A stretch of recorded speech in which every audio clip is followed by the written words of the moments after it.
விழுப்புரம் மாவட்டம் இருவேல்பட்டு பகுதியில் சாலை மறியலில் ஈடுபட்ட பொதுமக்களிடம் பேச்சுவார்த்தைக்கு சென்ற அமைச்சர் மற்றும் அதிகாரிகள் மீது பொதுமக்கள் சேற்றை வீசியதால் பரபரப்பு ஏற்பட்டது. இது பற்றிய கூடுதல் தகவல்களை செய்தியாளர் பாலாஜியிடம் கேட்கலாம். பாலாஜி, வணக்கம். அங்கு நடைபெற்ற இந்த நிகழ்வு பற்றிய விவரங்கள் என்ன, தற்போதைய சூழல் என்ன, விவரிங்க. அதாவது தென்பண்ணை ஆற்றில் இருந்து கடுமையான வெள்ளம் வந்த நிலையில் இந்த வெள்ளமானது இருவேல்பட்டு மற்றும் அரசூர் பகுதியிலே முழுமையாக சூழ்ந்தது. இருவேல்பட்டு கிராமம் முழுமையாக வெள்ள நீரால் சூழ்ந்து தேசிய பேரிடர் மேலாண்மை குழுவினர் பத்திரமாக மீட்ட காட்சியை நம்மால் பார்க்க முடிந்தது. இதற்கிடையே தங்களது உடைமைகளை காணவில்லை, கால்நடைகளை காணவில்லை, தங்களுக்கு குடிக்க கூட தண்ணீர் தரவில்லை, அடிப்படை வசதிகள் எதையும் தரவில்லை.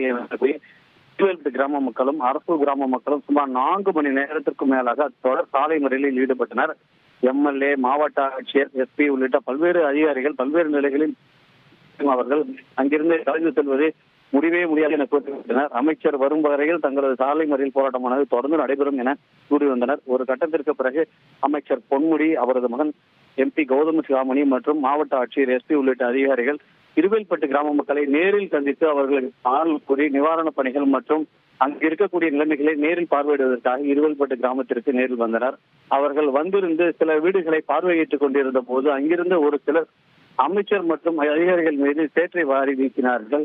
உடனடியாக சுதாரித்துக் கொண்ட காவல்துறையினர் அமைச்சர் எம்பி உள்ளிட்ட அதிகாரிகளை அங்கிருந்து பத்திரமாக கார் விபத்திற்கு மீண்டும் அனுப்பி வைத்தனர். தொடர்ந்து கிராம மக்கள் அங்கிருந்த அதிகாரிகளிடம் முற்றுகையிட்டு தொடர்ந்து வாக்குவாதத்தில் ஈடுபட்டு வந்தனர். மீண்டும் தங்களிடம் பேச்சுவார்த்தை திட்டவட்டமாக தெரிவித்தனர். தொடர்ந்து மாவட்ட ஆட்சியர் பழனி அவர்களும் பேச்சுவார்த்தை நடத்தி கொண்டிருக்கிறார்.